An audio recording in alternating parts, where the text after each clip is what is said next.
উঠেছে বাউল বাতাস আজকে হলো সাথী, সাত মহলা স্বপ্নপুরীর নিবলো হাজার বাতি।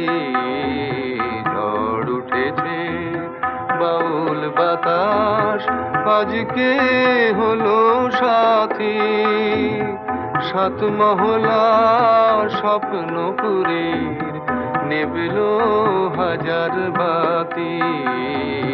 ঝড় উঠেছে।